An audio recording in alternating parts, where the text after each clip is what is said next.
ایمان مزاری اور ہادی علی چٹھا ناظرین ان کے خلاف جو کارروائی ہے وہ تیز کر دی گئی ہے، اور مصطفیٰ نواز کھوکھر اور ان کے ساتھ کچھ اور لوگ ہیں ان کو بھی یہ جو ٹویٹ والا کیس ہے اس میں شامل تفتیش کر لیا گیا ہے۔ پاکستان اور اگر ہم فلسطین کی بات کریں، پاکستان، فلسطین اور اسرائیل، یہ جو ٹرائی اینگل ہے نا، پاکستان کے ریلیشنز اس معاملے کو لے کے ہمیشہ بڑے کمپلیکیٹڈ رہے ہیں۔ اگر ہم قائد اعظم صاحب کی بات کر لیں، تب سے لے کے آج تک اس اسٹیٹ کو ایکسیپٹ کرنے کا پاکستان میں رواج نہیں تھا۔ نواز شریف صاحب نے بھی اس کو ایکسیپٹ نہیں کیا، محترمہ بینظیر بھٹو نے بھی نہیں کیا۔ عمران خان کے بارے میں کہا جاتا تھا کہ یہ یہودی ایجنٹ ہے، لیکن عمران خان نے بھی نہیں کیا۔ محمود اچکزئی علامہ راجہ ناصر عباس صاحب نے ایک نئی دعوت دی ہے حکومت کو کہ آپ آئیں ہمارے ساتھ بات چیت کریں، اور یہ بات چیت کا آغاز کہاں سے ہو؟ پاکستان میں جو ڈیموکریٹک امینڈمنٹس ہیں، اصلاحات ہیں، ان سے اس کا آغاز ہو، اور پھر اس کے بعد جو سیاسی قیدی ہیں لائک عمران خان اور دوسرے جو پنجاب میں پی ٹی آئی کے قیدی ہیں ان کی رہائی تک کو ہم ڈسکس۔ سہیل افریدی اعلان کر چکے ہیں کہ جی احتجاج کیا جائے، اور کیا احتجاج اگر کیا گیا تو کیا حکومت کرنے دے گی؟ ناظرین، میں ہوں زاہد عباس نقوی، آپ دیکھ رہے ہیں ہمارا سوشل میڈیا چینل۔ آپ سے ریکویسٹ ہے کہ ہمیں سبسکرائب کریں اور اپنے کمنٹ سے ضرور آگاہ کریں۔ ایمان مزاری اور ہادی علی چٹھا ناظرین ان کے خلاف جو کارروائی ہے وہ تیز کر دی گئی ہے، اور مصطفیٰ نواز کھوکھر اور ان کے ساتھ کچھ اور لوگ ہیں ان کو بھی یہ جو ٹویٹ والا کیس ہے اس میں شامل تفتیش کر لیا گیا ہے، اور کہا جا رہا ہے ان کے اوپر جو فرد جرم ہے اس میں یہ کہا گیا کہ ایک جو تھانہ ہے اس میں توڑ پھوڑ ہے، پھر اس کے علاوہ جو حکومتی معاملات ہیں اس میں انٹرفیئر کرنا ہے۔ ناظرین، یہ جو پروسیس چل رہا ہے ہادی علی چٹھا، ایمان مزاری اور ان کے ہم خیال لوگوں کو کریش کرنے کا، کیا پاکستان اس کو افورڈ کر سکتا ہے؟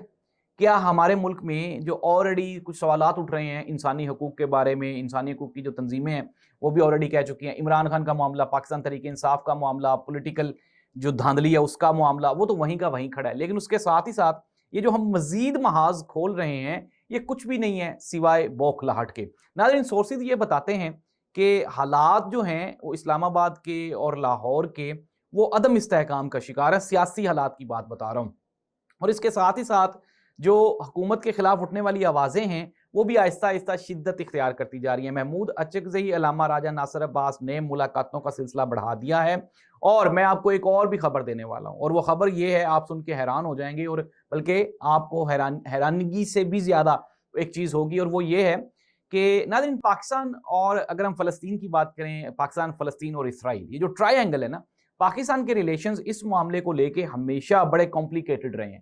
اگر ہم قائد اعظم صاحب کی بات کر لیں، تب سے لے کے آج تک اس اسٹیٹ کو ایکسیپٹ کرنے کا پاکستان میں رواج نہیں تھا۔ نواز شریف صاحب نے بھی اس کو ایکسیپٹ نہیں کیا، محترمہ بینظیر بھٹو نے بھی نہیں کیا۔ عمران خان کے بارے میں کہا جاتا تھا کہ یہ یہودی ایجنٹ ہے، لیکن عمران خان نے بھی نہیں کیا۔ لیکن اب کون کس کا کہاں کا ایجنٹ ہے یہ آپ کے سامنے ساری بات کھل گئی ہے کہ کس نے ایکسیپٹ کیا۔ ناظرین، ایکسیپٹ کرنا کیوں پڑا؟ یہ مجبوری ہے۔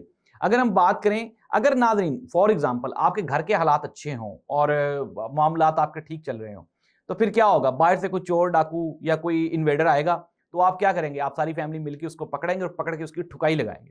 لیکن اگر آپ آپس میں لڑ کے بیٹھے ہو تو پھر باہر سے کوئی آئے گا، وہ کوئی آپ کا لوٹا اٹھا کے لے جائے گا، کوئی آپ کا جو ہے وہ کوئی برتن اٹھا کے لے جائے گا، کوئی آپ کے کچن کا سامان اٹھا کے لے جائے گا۔ پاکستان کے ساتھ بھی ایسے ہی ہو رہا ہے، کیونکہ پاکستان میں اندر جمہوری اور معاشی حالات ہمارے ٹھیک نہیں ہیں، اسی لیے باہر سے جو پریشر ہے وہ آہستہ آہستہ بڑھتا جا رہا ہے، اور جو دنیا ہوتی ہے، جو دوسرے ممالک ہیں، ان کو پاکستان میں کمزور ڈیموکریٹک سسٹم سوٹ کرتا ہے۔ وجہ کیا ہے کہ جب ناجائز قابضین قابض ہوں گے تو ان کو ڈیل کرنا بڑا آسان ہوگا، اور پاکستان میں یہی ہو رہا ہے۔ اگر ہم بات کریں ناظرین پاکستان میں جمہوری روایات کی اور اقدار کی، تو ایک طرف تو حکومت یہ دعوے کرتی ہے کہ جی ہمارے ساتھ بات چیت کی جائے، پی ٹی ہمارے ساتھ بیٹھتی نہیں ہے، ان کو بیٹھنا چاہیے۔ اب محمود اچکزئی علامہ راجہ ناصر عباس صاحب نے ایک نئی دعوت دی ہے حکومت کو کہ آپ آئیں ہمارے ساتھ بات چیت کریں، اور یہ بات چیت کا آغاز کہاں سے ہو؟ پاکستان میں جو ڈیموکریٹک امینڈمنٹس ہیں، اصلاحات ہیں، ان سے اس کا آغاز ہو، اور پھر اس کے بعد جو سیاسی قیدی ہیں لائک عمران خان اور دوسرے جو پنجاب میں پی ٹی آئی کے قیدی ہیں ان کی رہائی تک کو ہم ڈسکس کریں، اور ایک پروسیس، ایک میکانزم بنا لیں تاکہ پاکستان میں جو حالات ہیں وہ بہتر ہو جائیں۔ لیکن ناظرین، حکومت نے، چونکہ حکومت کہتی ہے کہ ہمارے پاس اختیار ہیں، لیکن سورسز یہ بتاتے ہیں کہ حکومت کے پاس اس طرح کے کوئی اختیارات نہیں ہیں۔ جب آپ کے پاس مینڈیٹ ہی نہیں ہے، جس طرح میں نے کہا کہ کمزور ڈیموکریٹک سسٹم دوسرے ممالک کو سوٹ کرتا ہے، تو پاکستان میں کمزور سیاسی نظام اسٹیبلشمنٹ کو سوٹ کرتا ہے، اور یہی وجہ ہے کہ اگر ہم یہ کہہ لیں کہ یہ جو نظام ہے اس کی کمزوری کسی اور کی طاقت کا سبب ہے تو یہ غلط نہیں ہوگا۔ ناظرین، ہونے کیا والا ہے میں آپ کو بتا دیتا ہوں۔ ایک تو یہ ہے کہ میں نے آپ کو گزشتہ 3 دن سے میں آپ کو یہ بتا رہا ہوں کہ چیزیں جو ہیں وہ ڈیولپمنٹ فیز میں ہیں، کچھ نئی چیزیں ڈیولپ ہو رہی ہیں اور پرانی چیزیں ٹوٹ رہی ہیں. نظام میں قدرت ہے نا، اگر تیز بارش آتی ہے پھر آہستہ آہستہ وہ سلو ہوتی جاتی ہے، پھر تھم جاتی ہے، پھر دھوپ نکل آتی ہے.